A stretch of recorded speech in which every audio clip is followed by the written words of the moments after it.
All right. What is going on, you morning? Man, it is a great morning, you guys. It is a fantastic morning. It is week 11 fantasy football time, guys, and I am so happy to just be here with you guys this morning. We've got a lot of things going on, obviously. There's a lot of injury updates that always happen every Sunday morning that we go live, and that's why we do these Sunday morning live streams so that we can make sure that we're making the best decisions possible every single week. And obviously, as the week goes on, we continue to get closer and closer and closer to the fantasy football playoffs, guys. So obviously, today I will be answering week 11 fantasy football questions live on this chat, basically up until game time, guys. So please go down there, put in your comments in the chat below. And please like the video, subscribe to the channel to show your support. And we will get into these questions in just a minute as I continue to go through some injury updates right now. I like to give you guys some important injury updates before we get into everything. So we're going to go into the injury report right now and see what's going on today. So, okay. What do we have that's really important news right now? So obviously, guys, if you haven't heard, the Cleveland Browns, they will be without Deshaun Watson. And that was announced earlier in the week. That was announced on Tuesday, I believe. And so Dorian Thompson-Robinson, the rookie out of UCLA, will be their starting quarterback today, which is a good thing, I think, for the long term. Who knows how he'll play today? Actually, one of my upsets of the week is the Browns beating the Steelers today. So I think that's actually going to happen today. And I'm really interested to watch Dorian Thompson-Robinson moving forward because this is a guy that I highlighted on my 2023 Dynasty Rookie Draft Guide. If you play Dynasty, that's putting you over the top right there. So I will definitely come out with another one for this season, guys. And that's going to put you over the top in Dynasty. So very interested to watch Dorian Thompson-Robinson today. And I'm going to pause really quick because I got a super chat from A. Zerb. I appreciate the super chat. Reed versus Deontay Johnson in full PPR. I see zero ceiling for Deontay Johnson. So this is a good question. And I've actually had a situation similar to this morning. So essentially what I was dealing with, I'll tell you first what I had was earlier today, I had to make a decision before I go live on if I'm starting Jaden Reed or Gabe Davis. Now, Gabe Davis is a different player than Deontay Johnson. Gabe Davis is the type that does have a 35-point ceiling, right? Like a 30 to 35-point ceiling, but he's got zero floor. He's got a floor of zero, zilch, nada points. Now, Deontay Johnson's a little bit different. Deontay Johnson every week is going to get the targets. He's going to get at the very minimum 5 targets per game and anywhere between 5 to 12 targets per game. That's what Deontay Johnson's thing is. Now, the ceiling is not that high. You're correct on that. Deontay's got very little ceiling, and especially against the Cleveland Browns this week, I don't love the matchup one bit. I think the matchup sucks. Against the Cleveland Browns, I don't care if they have Dorian Thompson-Robinson or not, because the reality is Cleveland is an elite defense. So I have a lot of issues with Cleveland this week, whereas with Jaden Reed, again, a guy I scouted very closely in my 2023 Dynasty Rookie Draft Guide, I like the player. And really the matchup this week for Green Bay against the Chargers secondary is not a bad one. So personally for me, I want to chase the guy who's got the highest ceiling. And Jaden Reed, to me, is the best receiver on the Packers right now. So personally, I would actually go with Jaden Reed over Deontay Johnson because I think his ceiling is higher. And a lot of people might call that crazy, but that's the way I'm going. And that's the way I advise you to go this time. But again, appreciate the super chat. All right, rock out. Appreciate the super chat. One flex, Chandler, Jack Smith, and Jigba. Pick up Jahan Dotson, Rondale Moore, or Jaden Reed. Yeah, so this is a great question. So one of the big things that we have, it's really developed over the last 24 to 48 hours or so is Alexander Madison originally was not slated to go. Like there was originally Like, he wasn't going to practice this week, and like it wasn't going to be a question that he wasn't going to play. Well, things changed over the week, and he practiced on Friday, and it kind of left the door open for him to play tonight. And the problem ultimately is that the game that the Minnesota Vikings are playing on Sunday Night Football versus the Denver Broncos. And I say this every week because it happens every week. There's nothing I hate more that makes me more mad than a player with an injury designation that is questionable in a Sunday night game. And what's even worse than that is when we got no indication one way or the other on if they're going to be playing. And that's exactly what we have with Alexander Mattison. Now, here's my gut feeling. He won't play. And the reason I say that is because when you look at every other player who's been in the concussion protocol this season, none of them have played the same week following. None of them. So my gut tells me that not my gut. The reality is that the odds are against Alexander Mattison here for him to be able to play. And so I don't think he's going to. But again, I don't really want to take the chance because it's like, Ty Chandler, what kind of upside does he really have? Against the Broncos, it's a good matchup, but this is a team that already doesn't run the ball much. So for me personally, if you could pick up Jaden Reed, if you could pick him up, and I don't know who you have to drop, right? Because like I don't know your whole roster, but to me personally, like I would either start Jackson Smith-Njigba if you're not comfortable dropping anybody, or I would pick up Jaden Reed and cut some dead weight somewhere if you have it, and play Jaden Reed. Because to me personally, like I wouldn't drop Jackson Smith-Njigba for Jaden Reed. I might consider dropping Ty Chandler for Jaden Reed, depending on what you've got at running back. Because if you're already set at running back, and if you're just thinking about flexing Ty Chandler, I would personally just go ahead and drop Ty Chandler and just play Jaden Reed. And Ty Chandler may very well outscore Jaden Reed, but the problem is we don't know enough to depend on Ty Chandler tonight. So I would go ahead and drop Ty Chandler personally, pick up Jaden Reed, and play Jaden Reed. That's what I would do. But again, I appreciate the super chat. So I'm going to keep going through these injury updates, guys. So please keep putting in your comments below. Everything that you want to talk about, put them in the chat, and I'm going to start going through questions here pretty soon. But guys, answering as many as I can today. I'll basically be on live up until game time. So please like the video and subscribe to the channel to show your support. So let's go ahead and keep moving through these injury news and notes right now. So on the Bears side of the ball, they're playing the Lions today, obviously.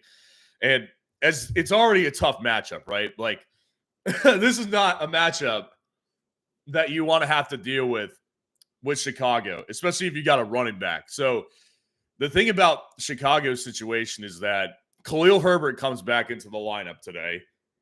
And that obviously is going to affect the backfield one way or another, right? Like Deonta Foreman has been the lead guy since Khalil Herbert has been out, basically.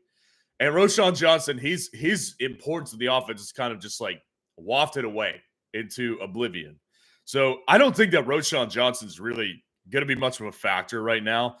But Deonta Foreman being questionable definitely makes it a tougher decision on if you should play Foreman if he plays or if you should just play Herbert. Personally, for me, I prefer to go the Herbert route because he's coming back off of missing a lot of time. And, I think that either way, like I don't want to play a Bears running back in this matchup versus the Lions. So if you're really desperate and like I'm facing this decision in one of my leagues. So I understand this is the time of year. There's a lot of desperation and a lot of things that are going to happen. And a lot of things you have to do just to get out a W this week. So I understand the Bears running back situation. I prefer Herbert over Deonta Foreman this week. And then Keenan Allen is questionable versus the Packers today. He's playing. Everything I've read, he's going to play through it. He's got an AC joint sprain in his shoulder. I have not seen any indication that it is going to affect him being able to play. So I really don't fear this at all. I don't think there's anything really to worry about too much with this one. So I would just play Keenan Allen with full confidence this particular week because he's just simply fantastic. And then let's see what else we got. Dameon Pierce out again for the Texans, guys. So it is going to be the Devin Singletary show all over again. And like I said earlier this week, if you have Dameon Pierce on your roster still, just drop the dude. He's not worth anything right now. Nobody's trading for him. And what I always say on the channel is that if you're thinking about dropping a player, first ask yourself this question. Would anybody in my league pick this guy up immediately off of waivers if I dropped him? And if the answer you think is yes, then that player has trade value. Even if you're playing in a sleeper league or a Yahoo league, even if you only get fab out of the player, that's still worth it because you're gaining a profit. You pick the player up for maybe some fab money or just pick them up for free, and then you can get some fab in return. You're profiting off that purchase. So if you think that your player that you want to drop has trade value, do it. In this case, Dameon Pierce has nothing. Dameon Pierce is absolutely droppable. Zay Jones of the Jags, he's questionable today. And I think that, honestly, this is a situation with Zay Jones. It's the Gabe Davis effect. And you guys understand that, who have been playing fantasy football since probably last year at the very least. Zay Jones has the Gabe Davis quality and Gabe Davis effect. If Zay Jones gets opportunities and he's healthy, Zay Jones is a very interesting player. Problem is, Zay Jones has barely been healthy this year. Against the Titans this week, if he goes, I can understand taking the shot against the Tennessee Titans because the Titans have a very bad secondary. What else do we have? Devon Achane, he's going to go today. Devon Achane is going today, guys. My advice to you, play the man. The Raiders have one of the worst run defenses in the NFL, and him and Raheem Mostert together, it's a deadly combination. They open up the field for each other so very well, guys. So I'm going to pause again. Rock out. Appreciate the super chat. Drop Foreman, Jets, Chandler for Conklin and Reed. So, personally for me, like if you're struggling at the tight end position, I'm sure that's why you're asking if you should be picking up Conklin. Like to me personally, when I look at a guy like Conklin, like if you're set at tight end, there's no reason for you to do this. So in the scenario where you're just wanting some depth, I would say don't even worry about this right now. I have a feeling that's not your situation though. If you're in a situation where you need to pick up a tight end to play this week, I understand having to take Conklin. So when I'm looking at your situation here, I see the Jets defense and Ty Chandler. I would personally drop Ty Chandler if you've got running back depth already that you're using in this particular week. Now, when I look at the Jets defense, I'm assuming that the only reason you're asking if you could drop them is because you have a defensive play already. And then that's good. That's good. I think you can drop the Jets defense as well. So for me personally, I think Foreman actually still has a little bit of value in trade. So what I would do personally is I would drop Ty Chandler and I would drop the Jets defense if you already have a defense ready to go this week and a running back ready to go, which I'm sure you do. So that's what I would do. Or just ride with JSN, need Conklin for week 13. Okay, so you need Conklin. So, no, personally for me, like, I think that JSN and Jaden Reed's close. Their ceilings are really close this week. I think that Jaden Reed, the matchup versus the Chargers is very good. And then when you look at Jackson Smith-Njigba against the Los Angeles Rams, that's a very good matchup as well. So I really like the upside that both of these players have.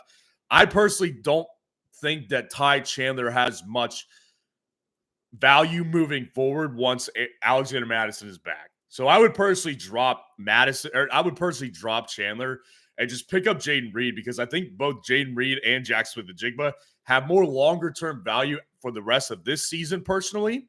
And then you can decide whether to play Jackson Smith-Njigba or Jaden Reed. I do have Jackson Smith-Njigba one spot below Jaden Reed this week. So I would personally play Jaden Reed if you can. Again, I appreciate the super chats right here. And guys, you can see how full the chat's getting already. So the best way to hop the line and get your question answered immediately is to do a super chat donation. Regardless of if you donate or not, I appreciate y'all being in here today. Please like the video and subscribe to the channel to show your support, guys. Ham, what is going on? Appreciate the super chat. Traded Mixon and Ridley for Devonta. Thoughts? So, Mixon and Ridley for Devonta Smith. It's so interesting because if you had put this chat in a couple of days ago before the Thursday night game, I would have said, I think that's a little bit too much. Now, of course, things have drastically changed since right before the Thursday night game. Drastically changed. Joe Mixon is now a descending asset all over again without Joe Burrow. You could see what was happening with Joe Mixon over the past several weeks. The past several weeks, Joe Mixon had gotten in the end zone 4 times. 4 times over the past several weeks, while the Bengals offense was getting in their groove all over again. So for me personally, it's a really unfortunate situation because I really wanted to see Joe Mixon do well this year. But now that Joe Burrow is out, Joe Mixon is a descending asset, and Calvin Ridley is basically Gabe Davis, Zay Jones. That's basically what he is. So I love it personally. I think it was a great move. I think that you're getting a player on a team that has one of the best offenses in the NFL and is going to be a legit major factor in your playoffs. So I personally really like that trade right there. You've got lots of upside moving forward. And again, I appreciate the super chat. Miguel Rutledge, what is going on? Appreciate the super chat. I need a flex. Connor, Jack Smith-Njigba, James Cook, or Adam Thielen. So here's the situation here. You need one flex out of these options right here. And I think that really with Jackson Smith-Njigba, he's more of a guy I would play if I don't have access to someone with a stable workload. Like, he's a guy that I would play over a guy like Rashee Rice personally. Not in this particular week, I would play Rashee Rice over Jackson Smith-Njigba. But if Jackson Smith-Njigba has a matchup like he has this week and Rashee Rice is taking on somebody else that doesn't have a great matchup, I would personally play Jackson Smith-Njigba over Rashee Rice a lot of situations. Not this week, to be 100% clear. I would play Rashee Rice over Jackson Smith-Njigba. Nonetheless, James Cook just doesn't have the stable volume that James Conner does. I think that ultimately what it comes down to here, the reason I'm going to go with James Conner is because James Conner, the matchup is not bad. The Houston Texans have been giving up lots and lots of yardage. On the ground, through the air, whatever. They've been giving up a lot of fantasy points to opposing offenses lately. So I think that really it comes down to the fact that James Conner's got the matchup, and he came back and immediately handled the workload right out of the gate. So I will go with James Conner out of those options. And again, I appreciate the super chat. We're going in order here. Big Memphis Mook 901. Appreciate the super chat. I had Dell, Collins, Wilson, and Hopkins, and Connor. Who to play at wide receiver 1 and 2 in flex. So we need 3 options, if I'm not mistaken, right here. 3 options is exactly what we need right here. So out of these options right here, you've obviously got 2 Houston Texans players. And obviously, I love both of them. And I said it earlier this week. Regardless of what happens with this Houston Texans wide receiver room particularly, I want in on at least one of those wide receivers. At least one. So when I look at this situation and I see what Houston is doing, this particular week, the matchup is fantastic. Like, I love the matchup personally. I think it's going to be fantastic.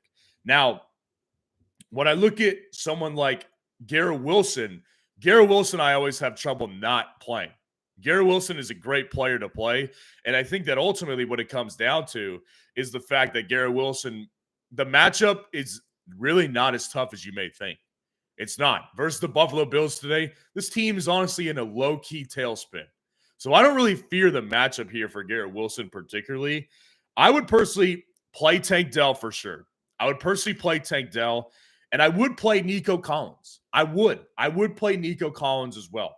And then I would go with James Conner at the flex spot personally because I think that really what it ultimately will come down to is the fact that he gets a more stable workload than DeAndre Hopkins does. And he just has more upside, I think, in this offense with Kyler Murray back versus the Houston Texans than a guy like Garrett Wilson does with Zach Wilson and versus the Buffalo Bills, who do have a very elite pass rush that will be absolutely all over Zach Wilson's butt today. So I would go with Nico Collins. I would go with Tank Dell, and I would go with James Conner at the flex spot. And again, I appreciate the super chat, Big Memphis Mook. RJ Bakani, you were next up. Appreciate the super chat right here. Starting Mahomes over Stroud, CD and Devonta over Kirk, ETN, Monty, and HN over Kenneth Walker, McBride over Ferguson, Jags defense, and Dustin Hopkins as my secret weapon. Any last-minute changes to get to 9 and 2. So I agree with you. I would start Mahomes over CJ Stroud. And that's no slight at all to CJ Stroud. The bottom line is we're seeing a Super Bowl rematch on Monday Night Football, Chiefs versus Eagles. First of all, as a football fan, enjoy this game. It's going to be a fantastic game to watch. I cannot wait personally. So I love that matchup. And I would play Patrick Mahomes over CJ Stroud as a result of that matchup. Now, when I'm looking at Devonta Smith over Christian Kirk, I agree. I agree with that because of the fact that the matchup is there. If the matchup was not there, I would play Christian Kirk in most situations over Devonta Smith. But the matchup is too elite for me to not play him. And obviously, you're playing CeeDee Lamb over Christian Kirk. ETN Montgomery and HN over Kenneth Walker. I hate putting Walker on the bench, but I understand doing that, and I would do the same personally in that situation. And I would play it's close. I would play McBride over Ferguson, though. And your defense and your kicker are great. I think you're getting a 9-2 this week. Your matchup is your lineup is fantastic. There's no changes I would make here. I think you're looking great this week, man. And again, I appreciate the super chat. Jacob LaChance, appreciate the super chat. Komet for Aaron Jones. I still have Ferguson. So, you know, it's a tough situation here because Aaron Jones is not a guy that I've been saying go out and buy. I don't believe that you should be looking to buy Aaron Jones right now. I think that Aaron Jones is if anything, descending asset, but I think that ultimately the best word to use to describe Aaron Jones' upside right now and where his fantasy value is heading, I think it's just an unstable, blowing in the wind fantasy value right now. I think that's ultimately what it is you've got a team that is 3-6 right now. Their offense is not as smooth running oil well. You know, it's like it doesn't run very smooth. And so I think that what it really comes down to is how likely is it that Aaron Jones starts to relinquish touches to a guy who will probably be there longer than him, meaning A.J. Dillon. So I've been on this one all week, actually. I've been saying that Aaron Jones is a guy that really worries me because I look at Aaron Jones' situation and I say to myself, you look at their offense, and their offense is it's not good anymore. Without Aaron Rodgers, it's not a good offense. They've got good weapons. Their quarterback just isn't good. Number two, this is a team that has made no secret all season long that Aaron Jones will not be on this team next year. They're getting rid of it to create some cap space.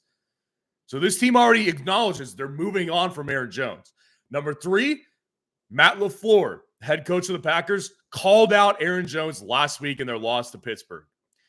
I worry about Aaron Jones, to be honest with you. Now, when it comes to Cole Kmet, if you've got someone who really would do this trade and give you Cole Kmet, I actually would take this trade because of the fact that you've got Ferguson, who doesn't have the ceiling of Cole Kmet, but he has the floor that probably is a little bit higher than Cole Kmet's.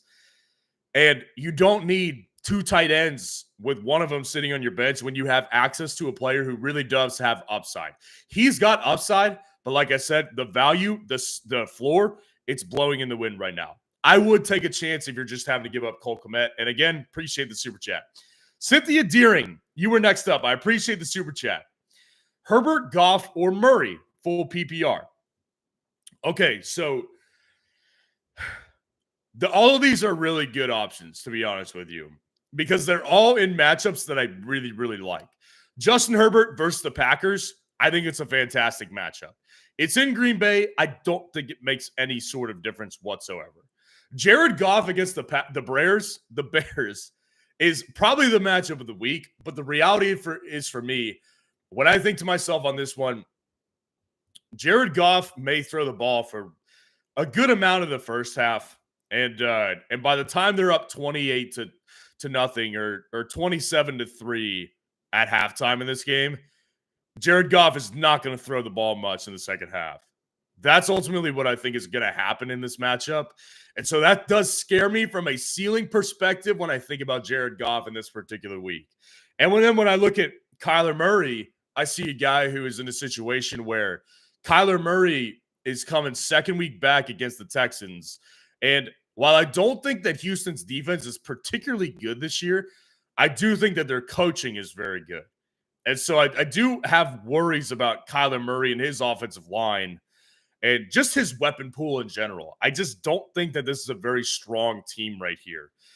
You know, it's tough. I will ultimately go with Justin Herbert here. I think they're all great options, though. I want to make that 100% clear. I think that all of these options right here are fantastic. I would personally just go with Justin Herbert because they're very closely ranked for me this week.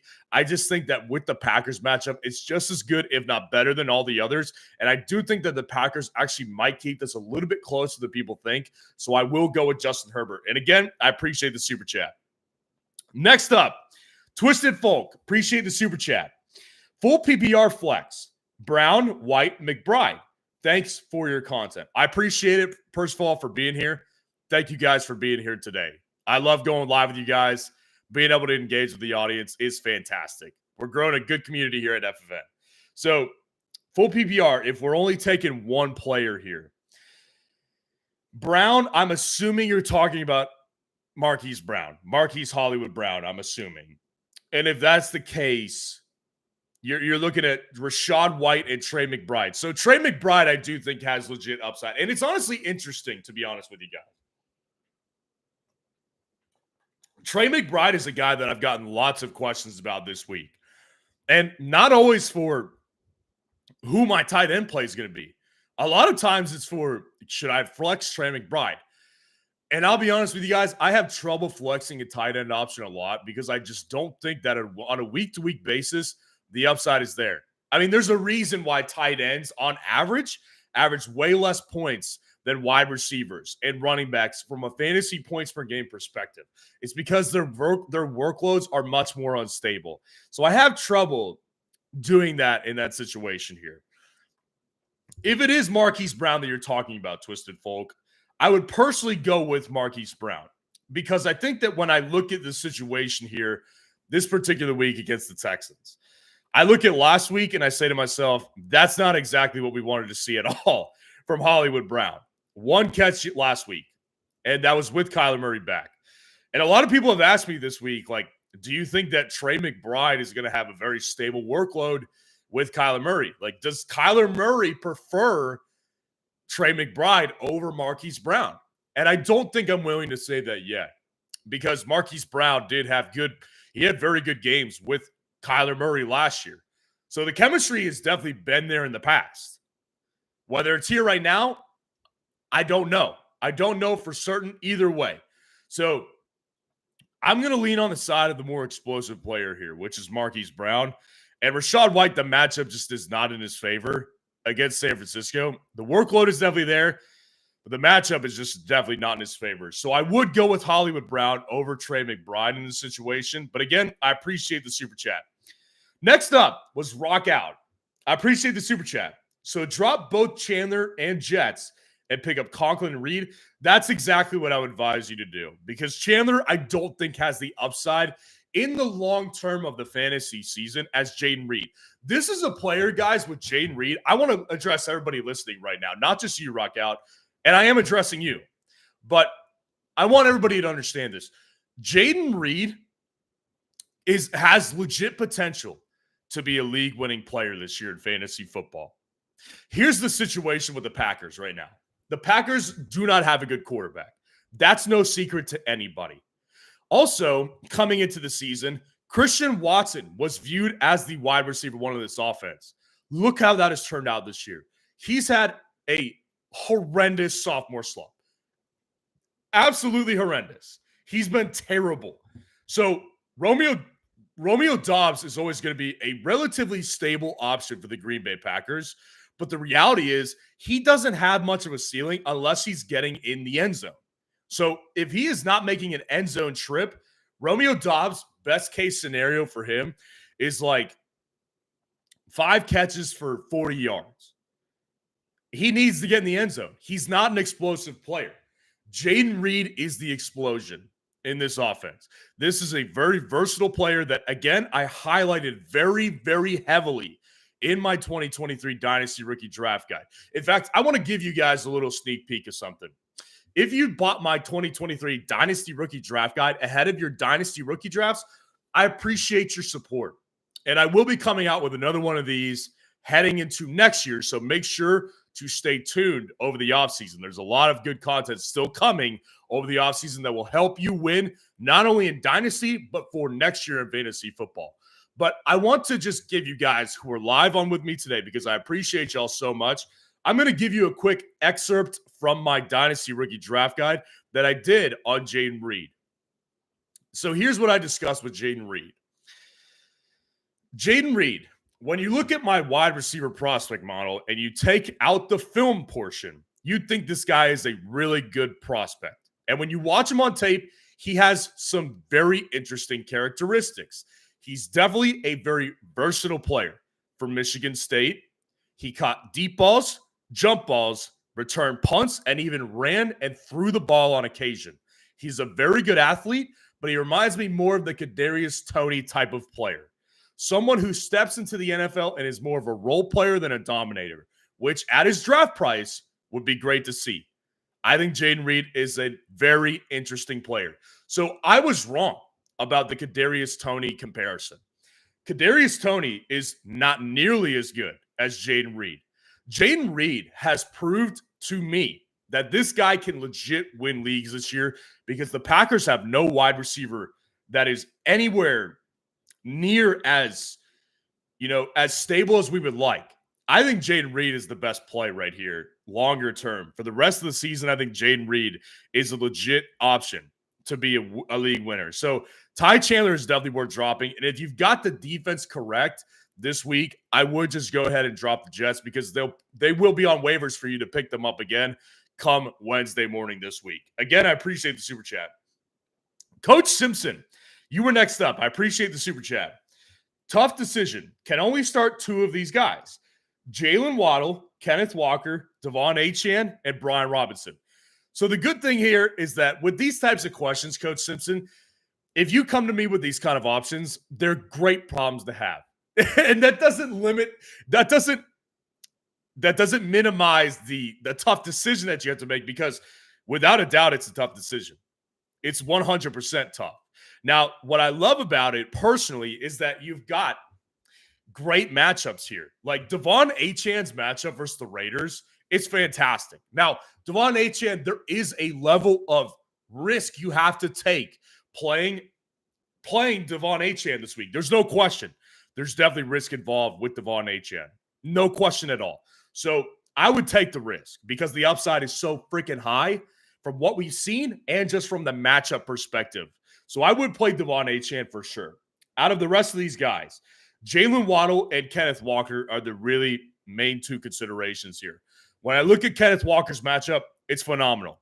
It's 100% basically bulletproof. Coming against the Los Angeles Rams. Now, what I will say about this, and the reason I'm ultimately going to go with Jalen Waddle here, is because when I look at Kenneth Walker, he's taking on a defense that is terrible. The Los Angeles Rams are not a good defense, but they're coming out of a bye week, and it is a divisional game. So what are the odds that the Los Angeles Rams come out of the bye week and just are ready to go, and they give them a tough time? Jalen Waddle, on the other hand, the Miami Dolphins are coming out of a bye, facing the Las Vegas Raiders. Although they do look much better with Antonio Pierce at the helm instead of Josh McDaniels, they're still an unstable team. So I would go with Jalen Waddle. Very close here. It's tough to put those two on the bench between Kenneth Walker and Brian Robinson, but ultimately that's the decision I will make. And that's the decision I think you should make. So again, I appreciate the super chat. Let's keep moving on. Hugo Gauthier, you were next up. I appreciate the super chat. Dowdle, Spears, or Chuba Hubbard? Desperation play at flex, half PPR. I love this type of question. The thing I love about these types of questions specifically is you've got three options that none of them were inside of my top 30 running backs this week. Not a single one of them. And it makes it a lot harder. Now, I personally rank out players through the top 60 at each position, aside from obviously quarterback, tight end, kicker, and defense. Running backs and wide receivers, I rank through the top 60 right now. And obviously, you only see the top 30 wide receivers and running backs on YouTube. Now, this is a tough situation here because Chuba Hubbard has no upside. Like, he will probably handle the majority of the volume again for the Carolina Panthers. But when you look at his situation, Carolina's offense is not only just atrocious, but they're playing the Dallas Cowboys this week. There's no upside. None at all. So I think I look at this situation, and if you watch my top 30 running back rankings video this week, you may, if you don't watch it all the way through, first of all, I recommend watching it all the way through because at the end of the video, I give my favorite underdog flex option of the week to play the running back position. And it's presented by my sponsor, Underdog. And what I said this week was that Rico Dowdle is my favorite underdog flex running back play of the week. Rico Dowdle is starting to get more touches. He got in the end zone for the first time. And Rico Dowdle, if you don't know, Dallas Cowboys running back along with Tony Pollard. And as most of you know, Tony Pollard is losing volume and he is just quickly dropping in importance in this offense. It's not a good situation. I would personally play Rico Dowdle over Tyjae Spears against the tough matchup versus the Jacksonville Jaguars. And I would play him over Chuba because Chuba has no upside. There's none at all. So I would personally play Rico Dowdle over Chuba Hubbard and over Tyjae Spears as the desperation play because the reality is he's got the highest upside against the Carolina Panthers. And again, I appreciate the super chat. Augustin Oliveira, you were next up. Appreciate the super chat. Achane or Waddle at the flex? Yeah, it's tough. It's really tough. But I have to go with Achane. I just do. And I get it. Like, here's what I will say about this situation. You very well could come out I'll put it this way. I could come out looking like a total fool for telling my audience to play Devon Achane over Jalen Waddle. That absolutely could happen. I'm choosing to do it because the upside is greater. And what I always say on every single video on my channel, I don't say it in every single video because it would be repetitive, but the message always is that upside is what we play for in fantasy football. Because the reality is that if you shoot for the upside in fantasy football, that's what's winning fantasy football championships. Now, both of these players have upside. There's no question. They're both great options. But look at what Devon Achane has done this season. 50-point game. I'm not predicting that again, but he's done a 50-point game. He's done 30-point games, 20-point games. As long as he's been playing, dude has not had a bad game. So the upside to me is just higher than it is with Jalen Waddle, and they're both fantastic options, so you cannot go wrong with either. I would play Augustin over Devon Achane this week, though. And again, I appreciate the super chat. Brandman, you were up next on the super chat list. Mostert, Connor, Achane, DK, Ford, Sutton, Addison. Pick three. So Mostert and Achane, I'm perfectly okay with telling everybody to start both of them. That's what I would personally do if I had both of those options. And I got a lot of flack this week on my running back rankings video asking me, why would you put Raheem Mostert as the running back too? He should never be this high. And my response to that is, please go back and look at what Raheem Mostert did with Devon Achane this season. Raheem Mostert had his best games with Devon Achane. These two open up the field together, and the reality is, in Devon Achane's first game back, he's playing the Raiders. This is not a strong run defense. Bottom 3 as far as run defense goes in the NFL. They're awful at stopping the run. I love it personally. I love it. I would continue to play Devon Achane, and I would continue to play Raheem Mostert even with Devon Achane in the lineup. So I got to go with those two for sure. And then between James Conner and Jordan Addison, I got to be honest, those are the top 2 options for me. DK Metcalf, I think, is a fine play. Like, this is one of the first weeks that you'll hear me say that DK Metcalf is a relatively good play. And I don't hate DK Metcalf, guys. If you want a question about DK Metcalf, I'll go into it further. If you do have a question, you want to put it in the chat. But for me, DK Metcalf is just a player that is week to week for me. But when I look at Ford and I look at Sutton, Ford's got a tough matchup versus Pittsburgh today, although Pittsburgh is really bad against the run. Definitely bad. And then I look at Sutton, and I said this in yesterday's must start and sit wide receivers video, which is that Courtland Sutton is the typical guy that is going to get you 4 catches for 50 yards. And unless he gets in the end zone, you're not happy with his performance. Now, the good thing is that Courtland Sutton has been finding the end zone a ton this season. I think it's great. I do.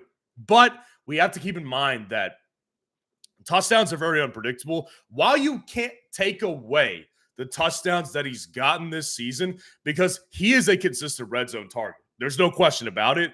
If it doesn't go the way they want it to one week, it's going to be bad news. So I would personally go ahead and go with Raheem Mostert. I would go with Devon Achane, and I would go with Jordan Addison over James Conner, because I think that when you look at the Broncos, they're not a great pass defense. I know that he will be drawing a lot of Pat Surtain tonight, but I think that Josh Dobbs has shown me enough at this point.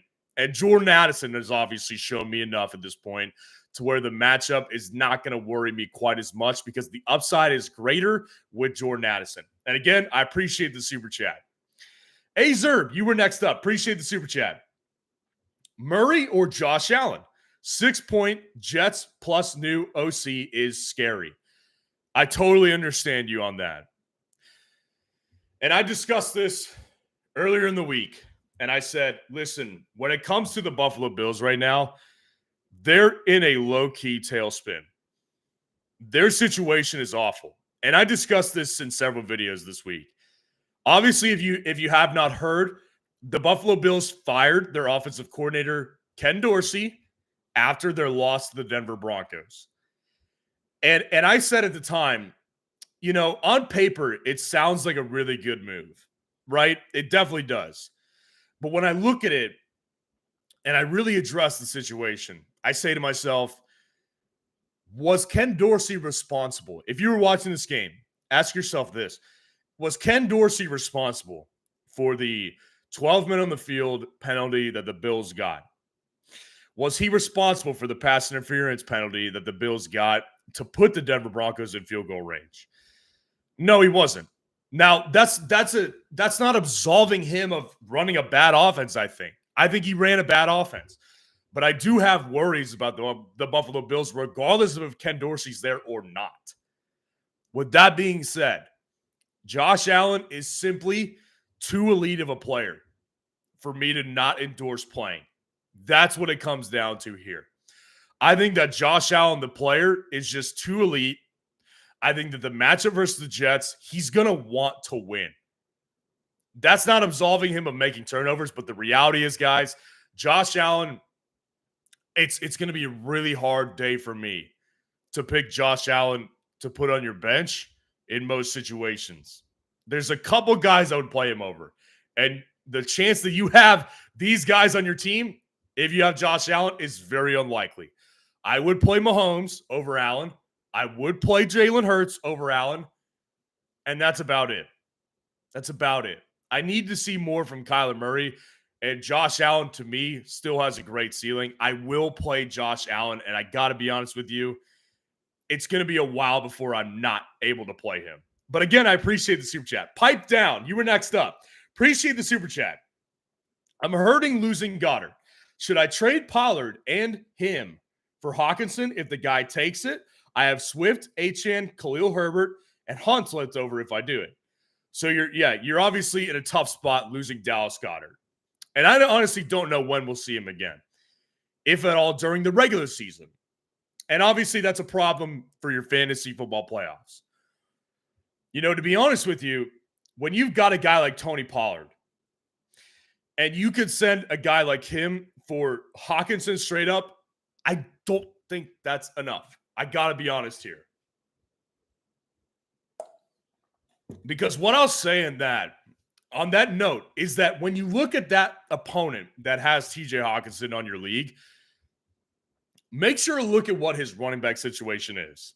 I know your running back situation, and that's good context for sure, but make sure to address what his running back situation is, or hers, what their running back situation is.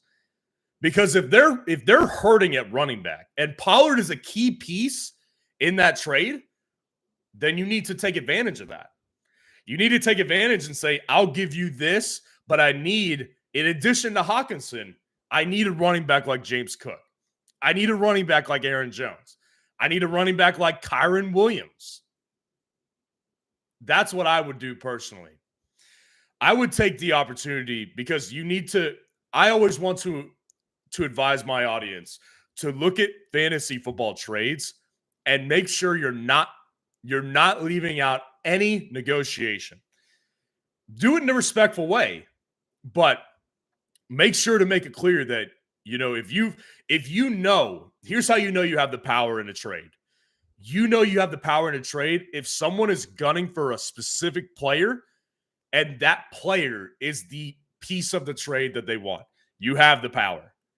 Take advantage of it. Take advantage of it and say, I will give you this player for, another piece in addition. Because the reality is, with a guy like Hawkinson, obviously elite tight end option, but you want to be able to have some more depth here because Swift and Achane are great, but past that, you really don't have a ton of running back depth.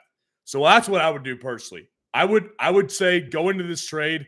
If he wants Pollard, make him give you a little bit extra for it because I think you can get more at the end of the day. And again, appreciate the super chat. JL, what is going on? Appreciate the super chat. Start one, full PPR. Henderson versus Seahawks. Rice versus Eagles. Have a 20-point lead from Nixon. Just need to save 10 points. Okay, so you've got Henderson versus the Hawks, and you've got Rice versus the Eagles. So really, I think at the end of the day here, you're looking for a safe play for at least 10 points. I don't like to advise my audience to play it safe because the reality is here, yes, while you do have a 20-point lead from the Thursday night game, and that's great. Like, that's a fantastic place to be put in heading into the weekend of fantasy football. It's a great place to be in. But you never know what can happen with their team. This guy could pop off, and he has, for example, he's got, Jerome Ford, right? And Jerome Ford has a surprise massive game. And he comes in red hot. And all of a sudden, you're back at even. And so I don't like to advise my audience to play it safe. Now, does that mean that we're playing a guy like Gabe Davis over Devonta Smith? Absolutely not. Because while Devonta Smith may not have as high of a week-to-week upside ceiling as Gabe Davis does, Gabe Davis' ceiling is so much lower, and the ceiling difference is not that much. So it's always a individual versus situation here, which is why I go live and why I love to answer your questions. So when I look at this situation here, Rice has the most upside here. And I don't think that their floors between him and Henderson are that much far off. I don't think that Darrell Henderson taking on the Seahawks is not a good matchup in and of itself. Why? Because the Seahawks do have a good defense. And in addition, the Seahawks are going to be able to get past the offensive line the Rams have. The Rams' offensive line is horrendous. It's absolutely horrendous here. So I have to go ahead and say that Rashee Rice is the play here, simply because of the fact that Rashee Rice is just in a situation where his matchup here could yield 40 points for the Chiefs and the Eagles. It could be a 40-43 type of game here. And I want pieces in that matchup, and I want my audience to have pieces in that matchup. So I would go with Rashee Rice here. Again, appreciate the super chat. Anu Bondi, you were next up. Appreciate it. Breece Hall, trade Breece Hall and Davante Adams for James Conner and Amon-Ra St. Brown. I would do this trade. I would do it because of the fact that you're getting Amon-Ra St. Brown. Amon-Ra St. Brown is the elite piece in this trade. And what I've been saying over the past several weeks, guys, is that when you're trading at this point in the fantasy season, there's really not as many shots to take because as the season goes, it's hard to trick your league mates on what a particular player's value is. For example, look back to my buy low videos earlier from the season. You'll see guys like A.J. Brown on there, CeeDee Lamb on there, Jahmyr Gibbs on there. And the reality is hindsight's 2020, so you may look at those now and say, well, yeah, no duh. Obviously, who wouldn't buy those guys? At the time, A.J. Brown after week 2, people were asking me if they should trade trade A.J. Brown for Devonta Smith straight up. People were asking me if they should trade CeeDee Lamb for Adam Thielen. People were saying they were done with Jahmyr Gibbs. The reality is, guys, that you get this far into the season, you can't do that. So what do you do with fantasy trades? What I do personally, and what has won me multiple fantasy championships over the last decade, is I go for the biggest upside to put my team over the top. And the reality is, I like Breece Hall. I really like Davante Adams. I've been calling him a buy low guy for weeks. But the reality is, neither of those guys have the upside that Amon-Ra St. Brown does. Amon-Ra St. Brown's upside is through the freaking roof, and he can put you over the top. So, yes, I would do this trade. I would send Breece Hall and Davante Adams for James Conner and Amon-Ra St. Brown. Again, appreciate that. Dizzy B, appreciate the super chat. Jackson Smith and Jigba or Amari Cooper in the flex. Yeah, at this point, it gets really tough because Amari Cooper with Deshaun Watson, it was a no-brainer for me. Amari Cooper was the play with Deshaun Watson because the reality is the Steelers' defense is not very good. They can't defend the run. They can't defend the pass. They're the classic bend but do not break defense because they give up tons of yardage, but what saves their defensive performance from a fantasy football perspective is the turnovers that they get, and they get after your quarterback as well. So I think that at the end of the day, with Dorian Thompson-Robinson, it gets a lot tougher. Now, when I look at Jackson Smith and Jigba on the other side, the matchup is just as good. It's actually better because he's got the Rams. And the good thing about this situation here for me is that Amari Cooper, while he is the wide receiver 1 in Cleveland, undisputed, he's heading into the week with Dorian Thompson-Robinson. Basically, he's got 1 week of starter prep now at this point. When you add up the last time that Dorian Thompson-Robinson played, and you add up this time, he's basically had 7 days to prepare as a starter. That's about it. And I think that what it ultimately affects here is his chemistry with Dorian Thompson-Robinson. Now, Geno Smith, I don't think is a very good quarterback. And I actually do think that as the season goes on, Dorian Thompson-Robinson will be a better quarterback. He's got potential to be a better quarterback than Geno Smith. I do believe that. Watch out for Dorian Thompson-Robinson on the side note. Like I said, I covered him very heavily in my Dynasty Rookie Draft Guide. He's a player I have a lot of interest in. So I think that one of the things about one of the things about Amari Cooper in this matchup is that there's not enough chemistry been built with Dorian Thompson-Robinson, whereas with Jackson Smith and Jigba, the matchup is better, and he's had time to build chemistry with Geno Smith. I would play Jackson Smith and Jigba over Amari Cooper this week. I would do it. Matchup is great, and he's in a situation where I would not be surprised if they get the same amount of targets, and I like his chances of doing more with them than Amari Cooper this week. I would play Jackson Smith-Njigba over Amari Cooper. And again, appreciate the super chat. Hugo Gautier, you were next up. Appreciate the super chat. Just noticed Dowdle has a questionable tag, still started. So this is a good time for us to take a quick break. Not a break, but let's take a look at some of the injury updates that we've gotten. Inactives versus actives right now. Let's look at what we've got right now. So let's see. We've got Texans inactives, Dameon Pierce. Noah Brown is inactive today, guys. Just a side note. If you've got Noah Brown, you can't play him. If you've got Nico Collins, put him in your lineup. If you've got Tank Dell, put him in your lineup. That's the reality here. We were asking about Rico Dowdle. So let's look at the Cowboys inactives right now. Cowboys are playing early, I do believe. So I don't think that we'll have a problem getting their inactives. Cowboys inactives are Trey Lance, Noah, a corner, Eric Scott, Deuce Vaughn, and Asim Richards. So Rico Dowdle is playing. So Rico Dowdle, to me, the questionable tag really doesn't scare me that much because at the end of the day, personally, for me, it's like when you've got this clean of a matchup versus the Carolina Panthers, I don't fear the matchup. I don't fear the questionable tag, especially now that we know he's going.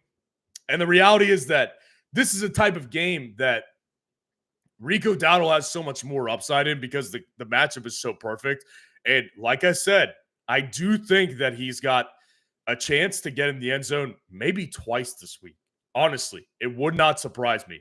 So Rico Dowdle, it really depends on who your matchup is, but I know that we discussed it earlier.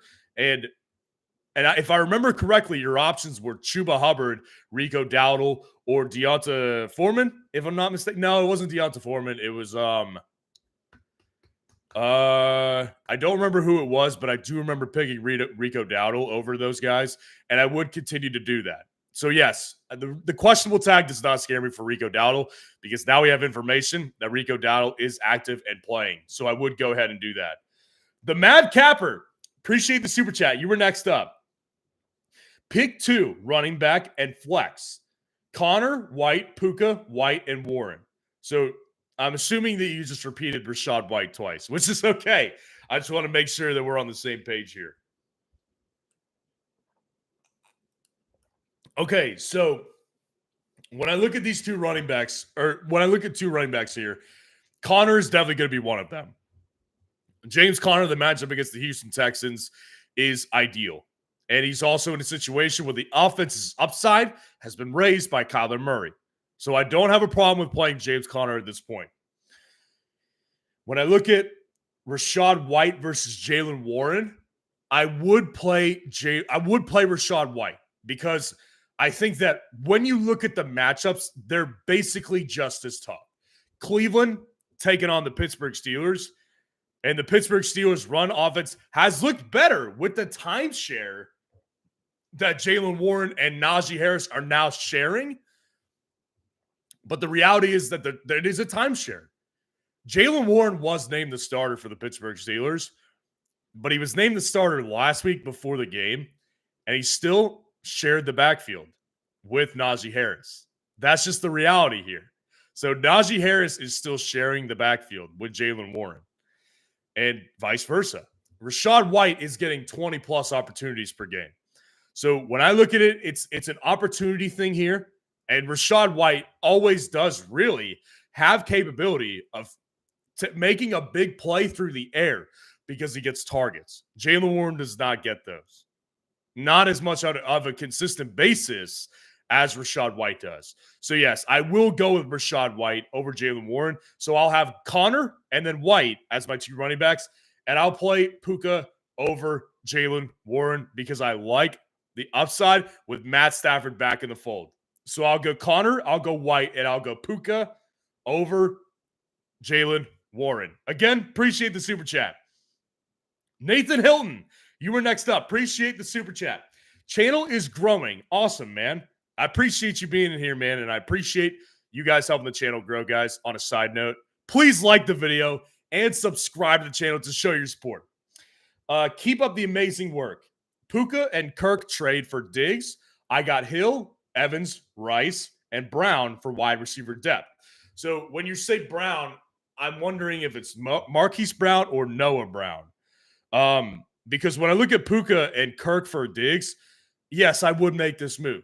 Because the reality is, man, it's again going back to my philosophy that I discussed earlier when it comes to fantasy football trades at this time of the season, when we know what players' value is. The good thing about this one in particular, actually, is that there is a ray of doubt in the air with Stephon Diggs right now.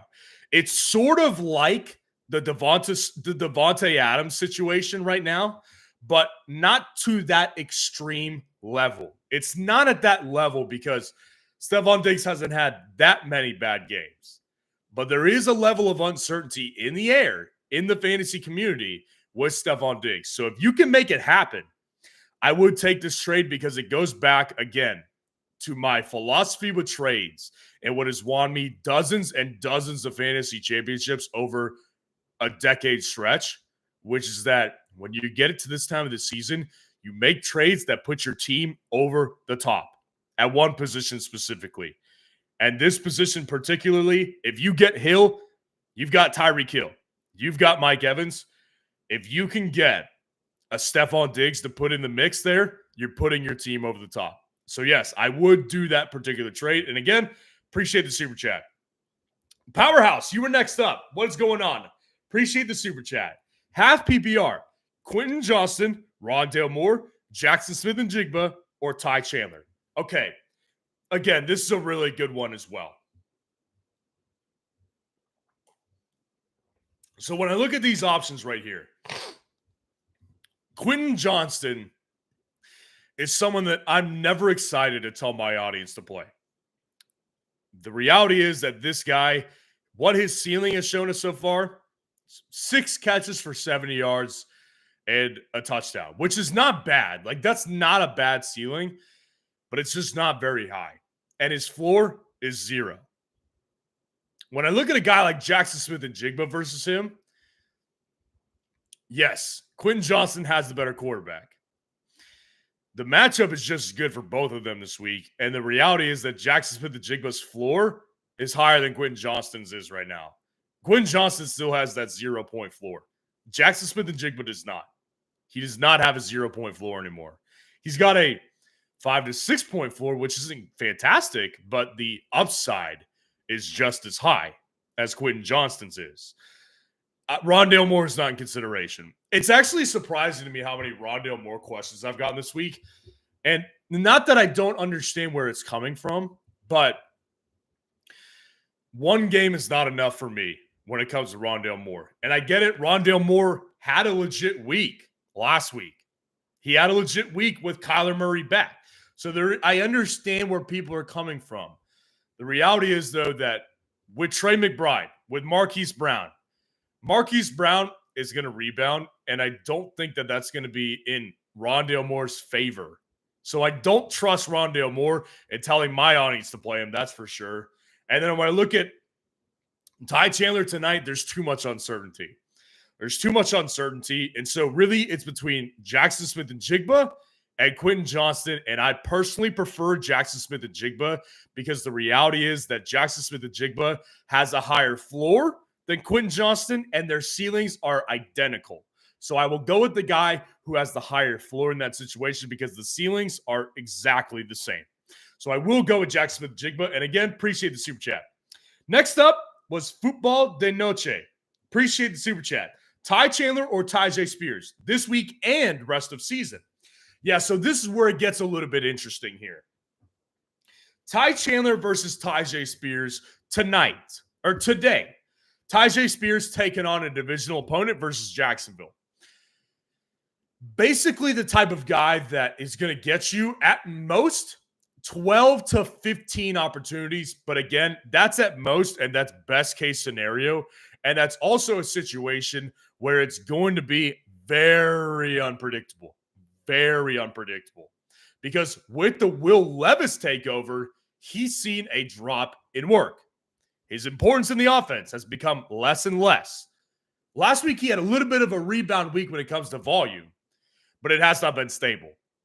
And Ty Chandler, looking at him, it's like, okay, I've got a guy who legitimately can have a massive game tonight depending on multiple factors here. Versus the Denver Broncos tonight, there's a lot of things that could go his way. If Alexander Mattison does not end up playing, it could be massive. Let's see really quick if we can get an update on Alexander Mattison right now. Alexander Mattison expected to play versus the Broncos. So not only is he defying the odds right now in a little bit of ways, he's also in a situation here where this is a very, very massive blow to Ty Chandler's upside. Now, do I think that Ty Chandler will be riding the bench all night? I don't think that personally. I think that he will be involved.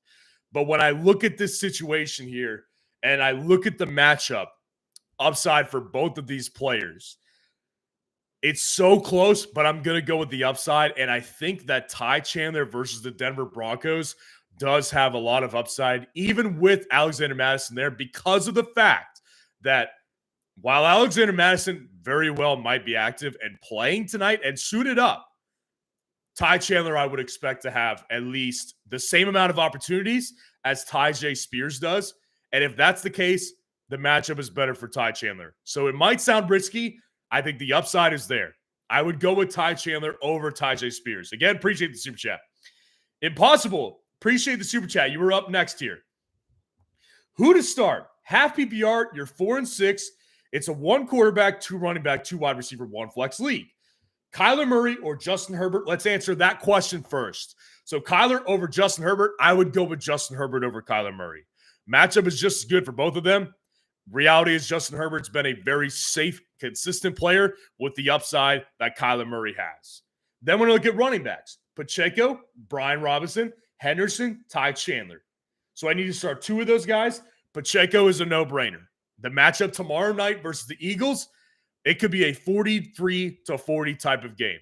You want the matchup here versus the Philadelphia Eagles, not because Philadelphia is a bad run defense, which they are definitely not, but because of the fact that that Isaiah Pacheco is in a great offense coming out of a bye week and is the number 2 weapon on that offense behind Travis Kelce. Isaiah Pacheco is a no-brainer in this matchup. And also, the other running back I'll go with is Brian Robinson because of the fact he's playing the New York Giants. Workload is unstable. You're basically counting on a touchdown from Brian Robinson because he's not an efficient player, but they're playing the Giants this week. They're playing the Giants this week. So Isaiah Pacheco and Brian Robinson are the 2 running backs that you play here. Now the wide receivers. Amon-Ra St. Brown, Dell, Nico, Lockett, and Godwin. Opponent started Chase and Mark Andrews. That is brutal for your opponent. That is so brutal. And again, I think the message that you're trying to get at here is, if I'm not mistaken, the message you're trying to get at is that your opponent is already in a hole. So if you don't screw it up, you're going to win. Again, I advise my audience to not think this way playing fantasy football. You never know what your opponent's going to do. Your opponent may have, like I said, for example, your opponent may very well have Russell Wilson or Cortland Sutton. And you may think you know that the ceiling is 19 points for Cortland Sutton and 20 points for Russell Wilson. What if they come out and Cortland Sutton has 2 touchdowns and 8 catches, and he all of a sudden ends up with 29 fantasy points? All of a sudden, you're in a lot closer of a matchup than you thought you would be. So what I think that I will never advise my audience to just play it safe. That's not how you win fantasy championships. So you're 4-6. We got to go for upside, because the reality is that if you're shooting for playoffs right now, you're fighting for seeding. And in the situation where you get, let's say that your league has 6 playoff spots, right? Well, the reality is, if you're tied for 6th place with some people, The reality is that you're going to be in a situation where you're going to have to get more points for than that other 6 seed. So we got to go for upside here. So we're going to go ahead and at the wide receiver, guys, please do not spam the chat if you are doing that right now. It is, you got to be considerate to everybody else trying to get their question answered right now. So I'm looking at this situation, and I'm definitely going to play both of the Houston Texans receivers. Nico Collins, Tank Dell, you got to go ahead and play both of those guys. Nico Collins, Tank Dell, 100% in the lineup. Then you're going to go ahead, and I would personally go with, obviously, Amon-Ra St. Brown. You're obviously playing Amon-Ra St. Brown. So those are my options right there. You go with Nico, you go with Dell at the wide receiver position, and obviously you go with Amon-Ra. And then I would go ahead and play Pacheco and Brian Robinson running back with Herbert at quarterback. Again, appreciate the super chat here. All right, let's keep going through. Buzzed Football, you were next up. Appreciate the super chat. Desperation Flex, Hunt, Royce Freeman, Zay Jones, Woods, or Logan Thomas. Keep up the great stream. First of all, appreciate you guys being here. Please like the video and subscribe to the channel to show your support. So when I look at this situation, I'm assuming we're only playing one guy. And so all of these guys in desperation situations, the reality is that they don't have a floor, which is what makes it a tougher decision. So my mentality that has helped me win fantasy championships in situations like this is if the options don't have a floor, you're going for the highest ceiling possible. So I'll give you an example. In 2021, I won my Dynasty League championship that year, and I had to play at my flex position, I was between, I'm trying to remember the options at the time. I ended up playing Darnell Mooney over a couple of different options here. And the options that I had all had no floors. So I said to myself, I'm going for the ceiling play here. And Darnell Mooney in 2021 in that championship game ended up giving me 19 points in a full PPR league. It was a massive win for me. So when you're in a situation, the point of saying this is when you're in a situation where there's no floor for any of these guys, you got to go for the ceiling play. And so when I look at Kareem Hunt, this guy has found the end zone basically every week that he's been a Cleveland Brown this year. So it's hard to go against a guy like Kareem Hunt with a ceiling like that. Now, when I look at Royce Freeman, for example, Royce Freeman, there's not much of a ceiling there versus the Seattle Seahawks this week. Splitting the backfield with Henderson and against the tough defense, I don't see the ceiling. Zay Jones, there definitely is a good ceiling there, of course. Now, I'm going to go ahead and say no to Zay Jones because of the fact that he has missed a lot of time. So how likely is it that they're going to throw him right back in the lineup right away and say you're on the field for 70% of the snaps? I don't think that's very likely. So I will end up going with Kareem Hunt here because the reality is this guy has been a near touchdown lock since he has been a Brown, and the Pittsburgh Steelers run defense is not as good as people think. They're in the bottom 10 of rush defenses in the league. So Kareem Hunt is going to be the selection here for me. And again, appreciate the super chat. Amy NFL Girl, appreciate the super chat. Good morning. Good morning to you too. Pick 4, PPR, 2 running back, 1 wide receiver, and 1 flex. Gibbs, Montgomery, Dell, Collins, Barkley, Reed. Also, would you drop Higgins for Deontay Johnson? Okay, so let's go through it one by one. So we're going to pick 4, 2 running backs I'm picking. You're going Gibbs and Montgomery. That's what I would do. And I get it. Why? A lot of people wonder, at some point, who's going to be the one who's going to separate themselves? The real question that we need to ask ourselves as managers is how likely is it that both of these two are going to keep it up?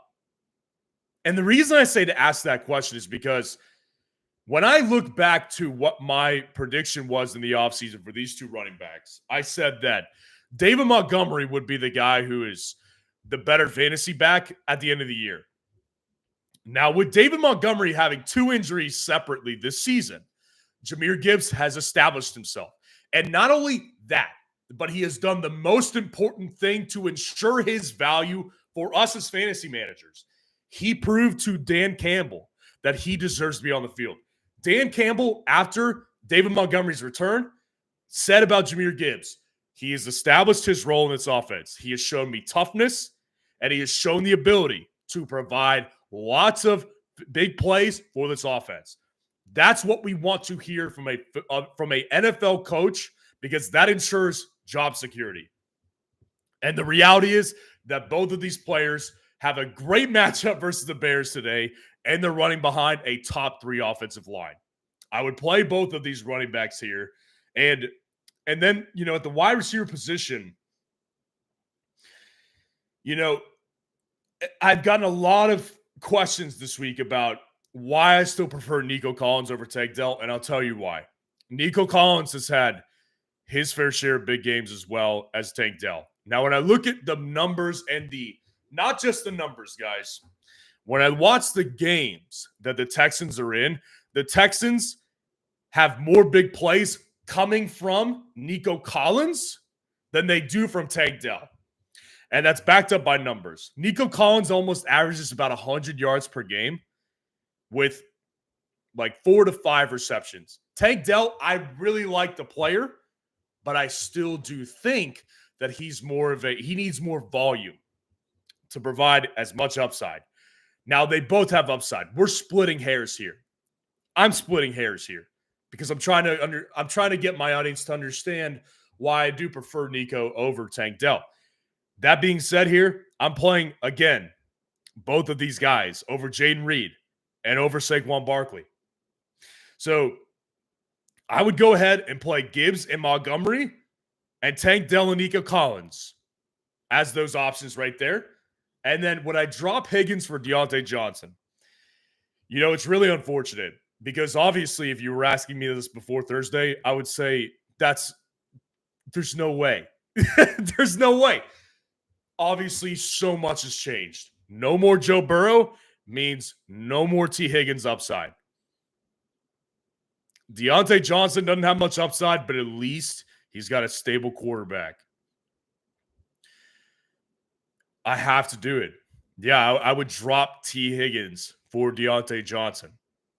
It takes a lot of life out of my voice to do it because of the fact that T. Higgins it's been one of the biggest wasted seasons for T. Higgins. And honestly, guys, on a side note, this may not be a bad thing. What it might end up doing for the Cincinnati Bengals is it might actually allow them to keep him.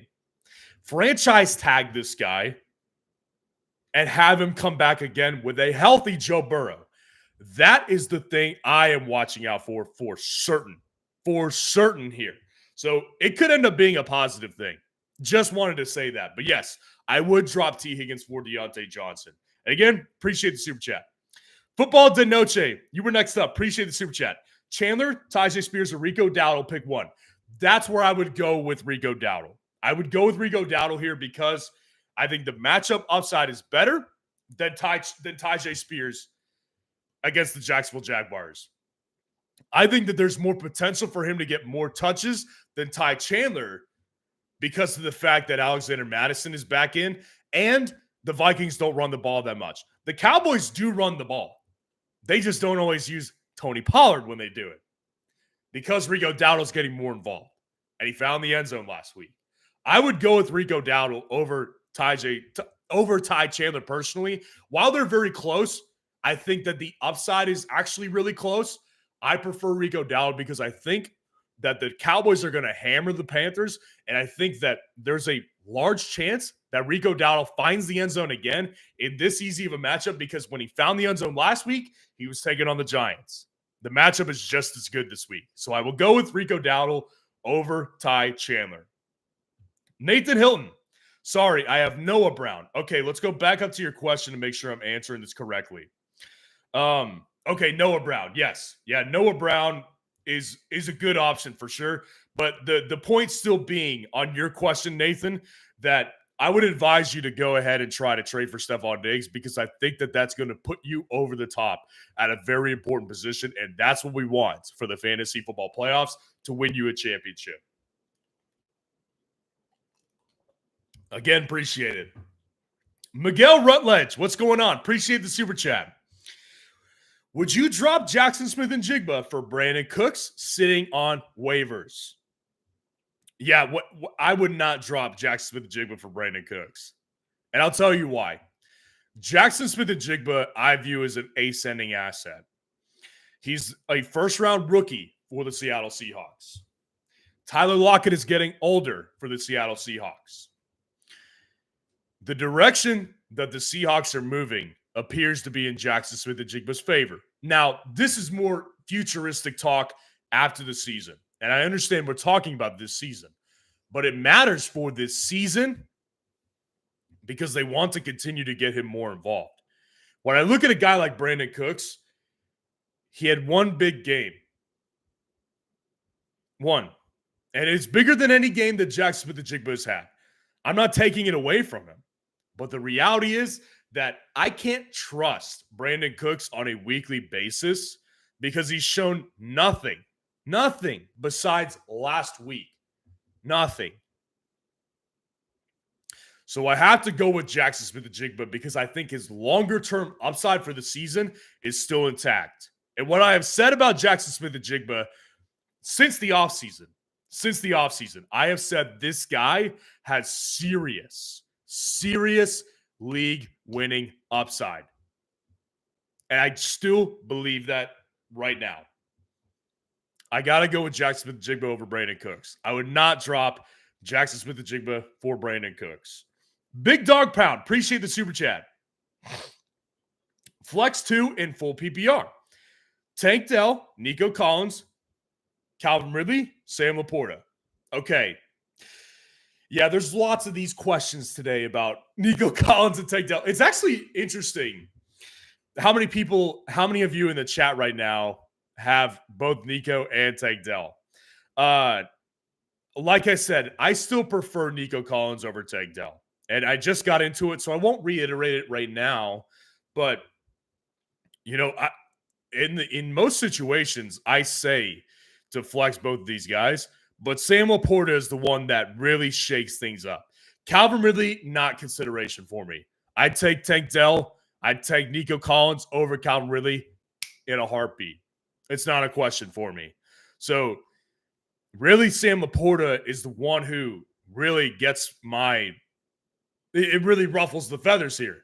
Because it's like, this is a guy who is super important in his offense, and he's playing the Bears. It's tough, man. It really is tough. I think that ultimately what it's going to come down to for me is when I look at the Houston Texans today, they're playing the Cardinals, and I don't think that this game is going to be – I don't think it's going to be as much of a blowout as the Detroit Lions are going to do to the Chicago Bears. I think the Lions are going to do bad things to the Bears today. I think they're going to absolutely abuse them. And I don't think that leaves a ton of upside for a guy like Sam Laporta, who has had great games in competitive matchups this year. So I will go ahead and play Dell and Nico Collins because I think that their upside is very high, both of them. And I do think that when it comes down to Sam Laporta, I have to look at the reality here with him, and I think that in a matchup against the Chicago Bears, where I think that ultimately they're going to win 34-10 or 41-10. I think a lot of it is going to come on the ground here for Detroit, so I don't think the upside is quite as high. So I'll go Dell and Nico, and again, I appreciate the super chat. Adrian Hernandez, you were next up. Appreciate the super chat. Start Jared Goff or Brock Purdy. So I'll go ahead and answer that. It's very close. It's very, very close. Jared Goff taking on the Bears, as we were just discussing, and Brock Purdy taking on who are they taking on? Why am I blanking out on that right now? Let's see who the 49ers are taking on the Buccaneers today. So it's a really tough one for me personally because I love both these quarterbacks. I think they're both fantastic options. Brock Purdy for me is going to have the biggest upside play because I think that the matchup is going to be more competitive. Like I said, I think the Bears are going to get absolutely whooped today. And I think that they're not going to need to throw the ball quite as much. So I will go ahead and play Brock Purdy over Jared Goff while acknowledging Jared Goff is a tremendous option. Now, when I'm looking at your flex options, Devonta Smith or Christian Kirk? Devonta Smith is the play here for me because Devonta Smith is in the better matchup with the highest scoring potential. Christian Kirk taking on a divisional opponent versus Tennessee. While I like the matchup from a secondary perspective, since Tennessee's secondary is not scary, the Philadelphia Eagles versus Kansas City Chiefs, that could very well turn out to be a 43 to 40 point type of game. I think there's a lot of points to be had, and I want options in that matchup. I will take Devonta Smith over Christian Kirk.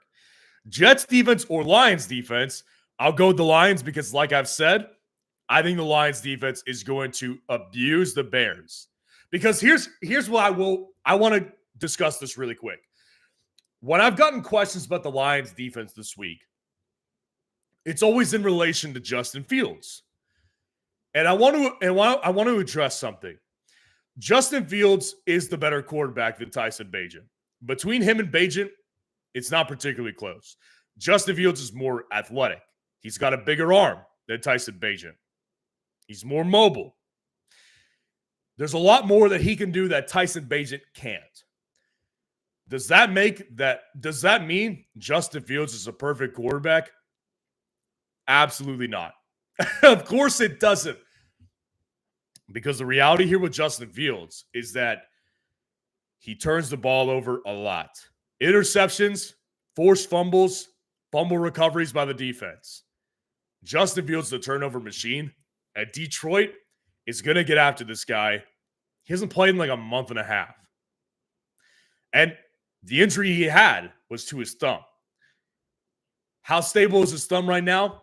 I would bet it's not 100%. I would bet. So the likelihood that they can get a forced fumble or two is very high. Detroit's defense for sure. Also, how do you view Jamar Chase now? So yes, let's discuss Jamar Chase. I have gotten some questions about Jamar Chase since the Joe Burrow injury. And what I have said in those questions is when I look at Jamar Chase and the potential to trade him for a Stephon Diggs and Amon-Ra St. Brown, even a Devontae Adams right now, I would reluctantly do it because I don't think the upside is there. Because here's the problem. Even with their quarterback now, Jake Browning, getting more reps as a starter throughout the rest of the season, it will make him better. No question about that. My problem is when you look at the Bengals' schedule. The Bengals have a tough schedule coming up. The Bengals are playing the Chiefs in the championship weekend. Let's look at their schedule right now. The Bengals have some tough games coming up. So after this week, they've got the Steelers defense to take on. Turnover prone, and it's not going to be an easy game. Then they've got the Jags in Jacksonville. Then they're taking on the Colts at home. Then they're taking on the Vikings at home. Again, then the Steelers, and then the Chiefs championship week. I don't think there's enough upside there for Jake Browning to get the ball to Jamar Chase on a consistent basis. So my advice to those with Jamar Chase is to trade Jamar Chase for an option like Amon-Ra St. Brown if you can. I don't think that's going to happen. Trade him for a Stephon Diggs if you can. That may not happen. Trade him for Devontae Adams if you can. Trade him for a Mike Evans if you can. Trade him for, a combination of Michael Pittman and Hollywood Brown if you can. Trade him for Honestly, I would even take a guy like Chris Olave if you can. Because the reality, guys, is that this is not going to get better. It's not. Jamar Chase is a huge problem for me now. So that's how I feel about him. And again, appreciate the super chat. Pipe down. What's going on? Appreciate the super chat. Thanks for the last answer. You the man. I appreciate you. Appreciate you being here. And please like the video, guys, and subscribe to the channel to show your support. Follow up on the Pollard for Hawkinson trade. Would you do it if I can get Mostert with Hawkinson? Absolutely would do that. Abso-freaking-lutely. Already have Achane?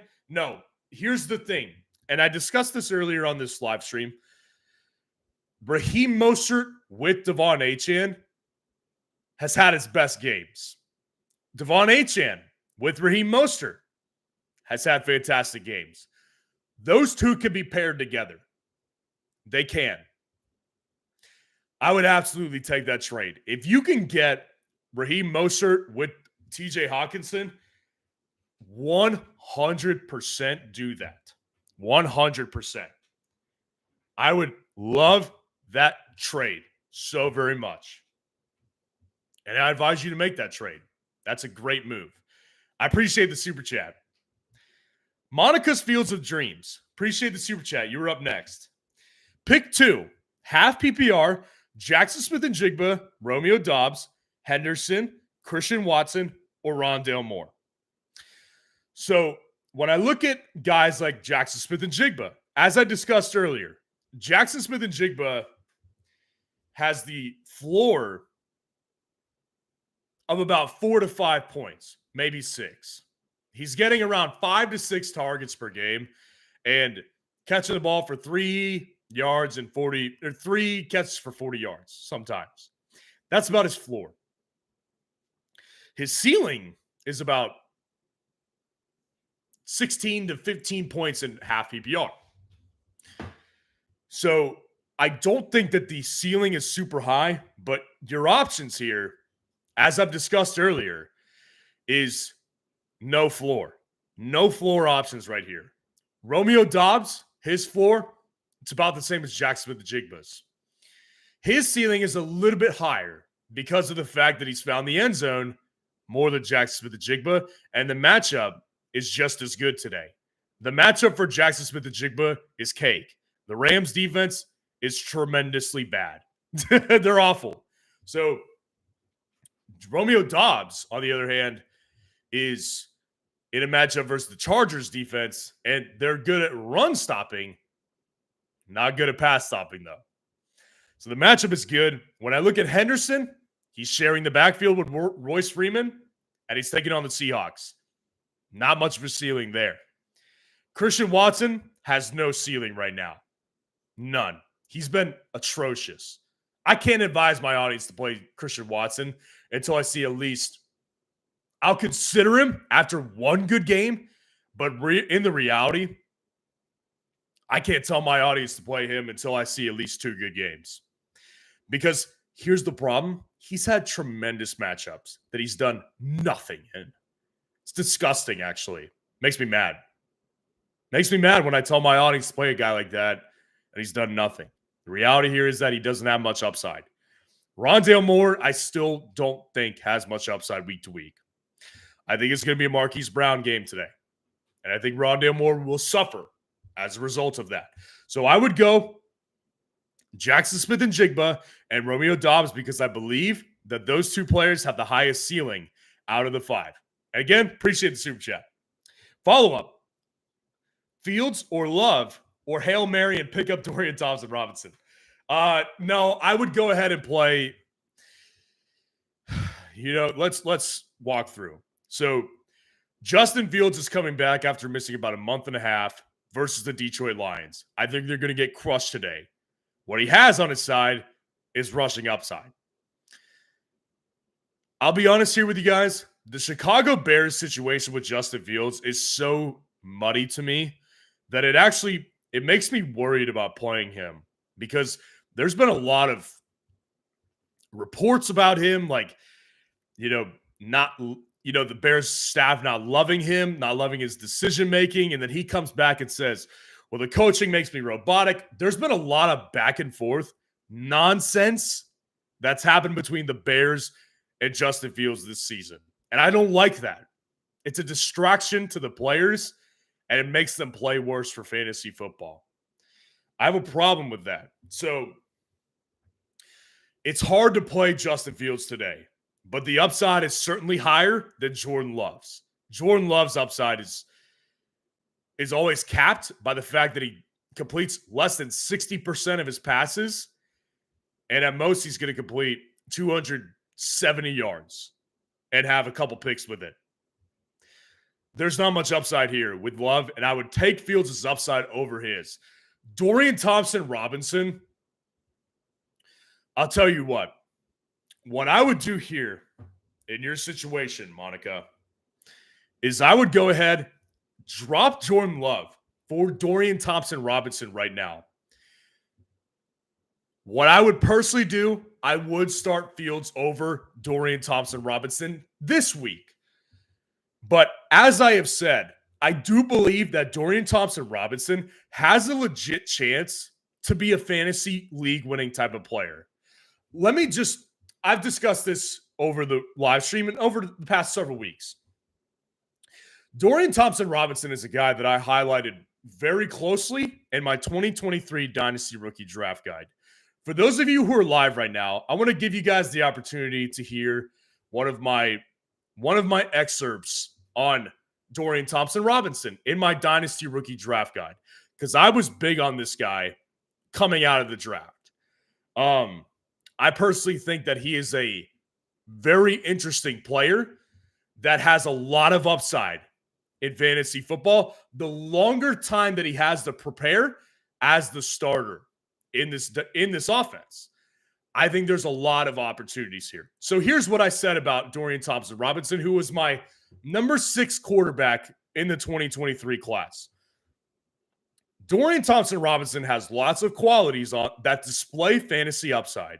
He had a top-tier completion percentage in 2022. And in 2022, his completion percentage was 69.6. Accurate dude right here. And he has that sweet rushing upside. He tends to panic if he can't hit his second and sometimes first read, but he saves himself a lot with his athleticism. He doesn't have a super strong arm, and I think that will be his demise in the NFL. With that being said, with that rushing upside and playmaking ability, I would not be surprised if he got a legit starting opportunity at some point in his first couple of years. I am all in on taking Dorian Thompson-Robinson, and it applies today. So that was a quick excerpt of Dorian Thompson-Robinson that I made all the way back in April. I've been in on this guy since April. Guys, just a side note, if you play Dynasty, these Dynasty Rookie Draft guys that I do and will do next season are going to put you over the top. I put in a lot of time on these draft guides right here to help you all win. And if you don't play Dynasty, I think you should. It's a lot of fun. Back to the question.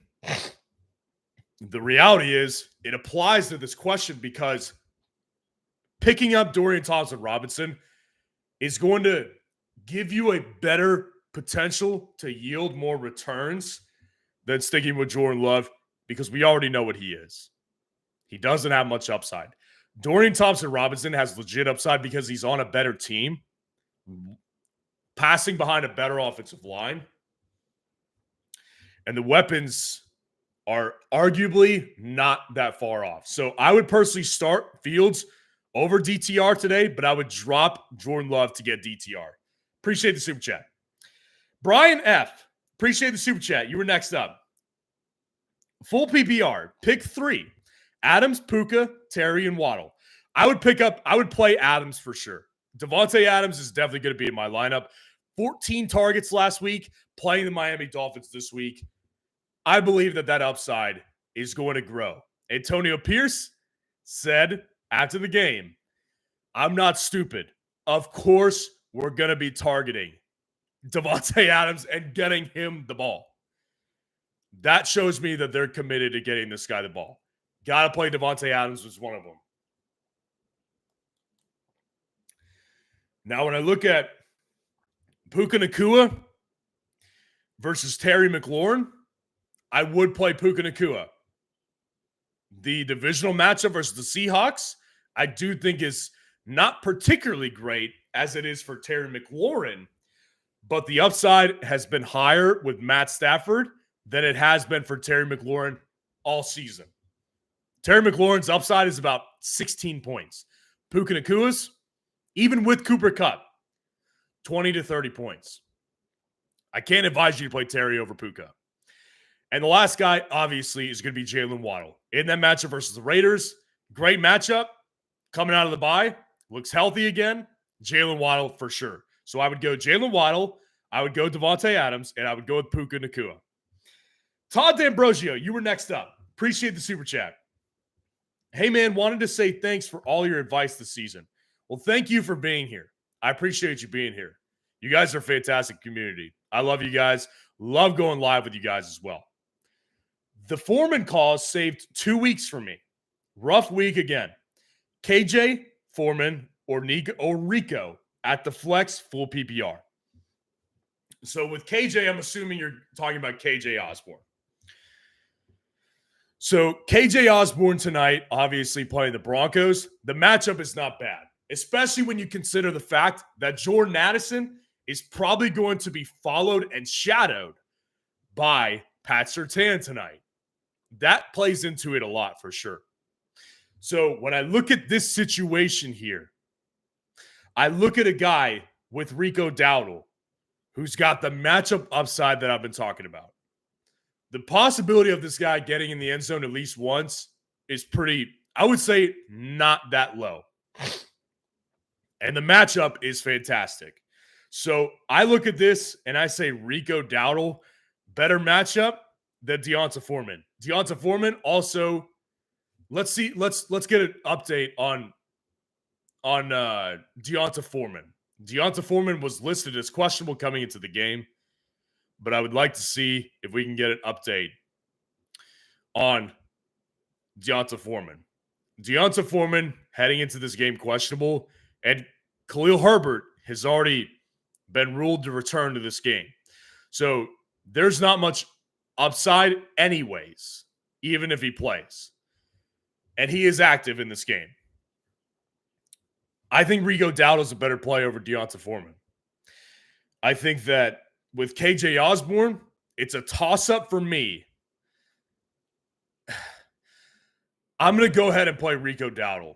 I think that the matchup is top tier. I think that the offense is going to put up a massive amount of points on the Carolina Panthers, and I will take that opportunity with Rico Dowdle. I appreciate the super chat. Start Tua or Goff? Start 2. James Conner, Javonte Williams, Devin Singletary. This is from Kyle Parker. I appreciate the super chat. I'm going to go ahead and play Tua over Goff this week.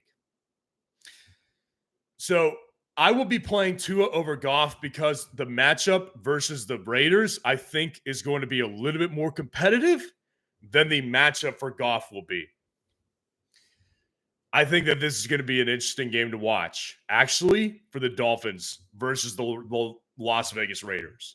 So I would play Tua over Goff. I think the upside is just as the upside for Goff is really high. I want to make that clear. I just think there's going to be more opportunities to do it throughout the game versus a team like Detroit, who I think will blow out the Chicago Bears, and they won't need to throw the ball in the second half. So I will go with Tua. James Conner, Javonte, or Devin Singletary. I'll take James Conner for sure, and I will take Javonte because I believe that on a weekly basis, they both have more upside than Devin Singletary. Devin Singletary's week last week was no joke. Obviously, it was a fantastic week. 30 carries for 150 yards. That's crazy. That's crazy. My problem with that is that it was the only week For any Texans running back this year, the only week that was actually good. They have had so many bad weeks from running backs this year, and there hasn't been much upside other than that. So I got to go with the guys that I know have more upside on a week-to-week basis, which so far has been James Conner. Javonte Williams, 25-plus touches in the last 2 games. Javonte Williams and James Conner are my picks right here. And again, I appreciate the super chat. Grits, what's going on? Appreciate the super chat. Standard, pick 3, Eckler, Swift, Achane, and Mostert. Yeah, they're all fantastic options. This is a great problem to have. Now, in a standard format, that lowers the ceiling of a guy like Austin Eckler because of the fact that he has so many receptions tied to his points in a half PPR format and a full PPR format. So it lowers the ceiling of a guy like Austin Eckler. Whereas Raheem Mostert, a lot of his work is done just based on efficiency and touchdowns. Same thing with Devon Achane. Now, all of those guys on this list are going to get big plays. They all have touchdown potential. They're all going to get targets out of the backfield as well. So it's not that I don't think that none of these guys are going to have more targets than the other. I think if any of them have the most, it's going to be Eckler, but they all will have targets. And if I'm picking 3 here, I'm going to go ahead and pick Eckler. I'm going to go ahead and I pick Achane, and I'm going to go ahead and pick Mostert. They're all great options. You know what? Actually, I'll make a change here. Since I love the Philadelphia matchup here versus the Kansas City Chiefs on Monday night, and I think that matchup has tons of scoring potential, I'll go with Eckler, I'll go with Mostert, and I'll go with DeAndre Swift. It's hard to put Achane on the bench here, but Miami and Philadelphia both coming out of a bye week. Achane just coming back from the IR. I want to see a little bit more from him before I start him over Swift in this kind of matchup. So I'll play Swift along with Mostert and Eckler. And again, appreciate the super chat. MK5VW, appreciate the super chat. Pick 2, Derrick Henry, Jahmyr Gibbs, Walker, or Breece Hall. So we've got to go with Gibbs for sure. Gibbs has the matchup versus the Bears. Tremendous matchup. Love the matchup to the death. Also, when I look at this situation, offensive line's fantastic, and he gets a lot of targets, and he's super efficient with them. I love this situation there. So Jahmyr Gibbs definitely is going to be one of those picks. I look at Kenneth Walker versus Derrick Henry, and they're very close to me. Breece Hall is a good option, but I'm not going to play him over Kenneth Walker or Derrick Henry because there's not as much volume consistency there with Breece Hall as there is with Derrick Henry and Kenneth Walker. Now, when I look at when I look at Breece Hall, I mentioned this in my must start and sit running backs video yesterday, which is that I'm worried about this a little bit with Breece Hall because head coach Robert Saleh came out and said, we're going to start giving Dalvin Cook more touches again. First of all, I think it's a massive mistake on their part. And second of all, it's going to affect Breece Hall for sure because that offense's upside is already so low. So low. So for me, Kenneth Walker, I'm going to play above Henry because I like the matchup better versus the Rams. And I like the fact that they're both big play threats. So we're splitting hairs here, and I'm going with the matchup. I'm going to go with Kenneth Walker. I'm going to go with Gibbs. And again, I appreciate the super chat. G6, what is going on? Appreciate the super chat. Hey, bro, Tua or Hurts?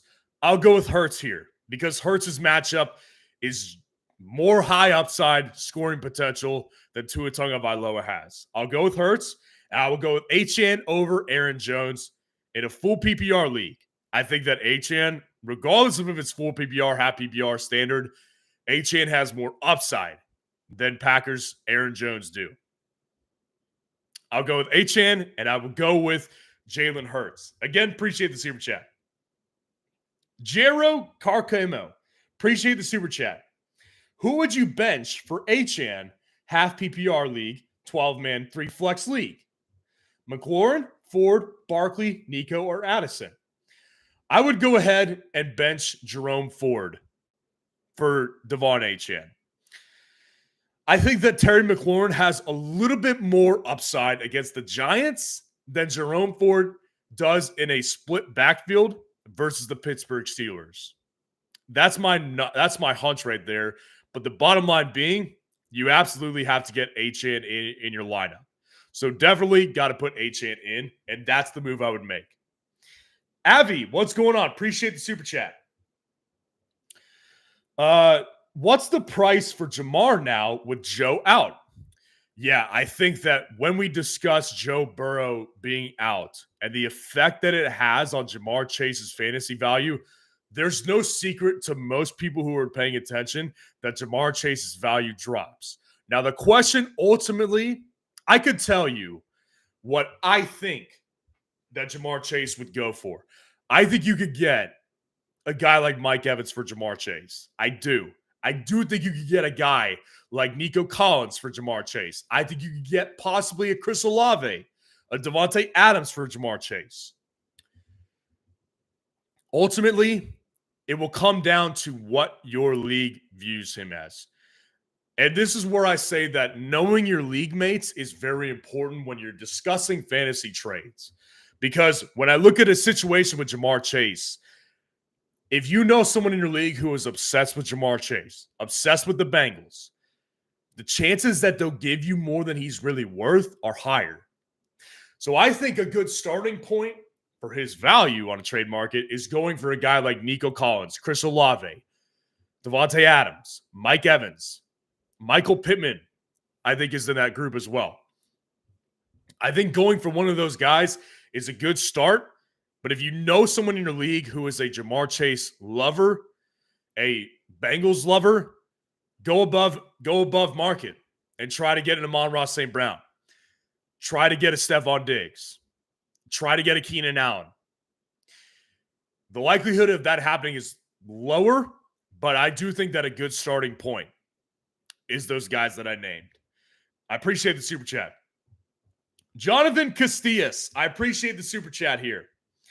PPR, McBride or Kincaid, and flex Godwin, Pacheco, or Ford. Okay, so when I look at this situation here, and I see that McBride or Kincaid being the options here, I think they're both very good options. And I think that the matchup is in McBride's favor.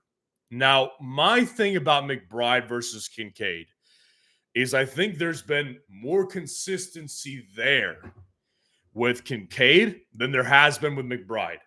And it's not even McBride's fault. I think it's honestly just the result of this team just getting Kyler back, and who knows what he's really going to do with McBride this week. I need to see a little bit more from McBride to go over Dalton Kincaid, because I think that Dalton Kincaid's upside is just as high as Trey McBride's, but I think his floor is higher as well because he's been consistently involved in this offense since Dawson Knox has been out, and he is out again. So I will go with Kincaid here over McBride, and then I will go ahead and go with Pacheco over Godwin and Ford because Pacheco's matchup upside is absolutely tremendous here. Versus the Philadelphia Eagles, I have said it all day, I want the matchup upside here of this situation. I love the matchup upside. I cannot say no to this particular matchup. All right, guys, so I'm going to go ahead and sign off for the day. I appreciate y'all being here live with me today. It's been a fantastic week. I love you guys. Love going live with y'all and interacting with my audience. I can't wait to keep on moving towards the fantasy football playoffs. We're trying to do everything we can to get you guys a league-winning championship this year. So please go down there, drop a like on the video, subscribe to the channel, and let's all get a W today, guys. And I will see you guys on tomorrow's videos on Monday. Peace out and have a great rest of your Sunday.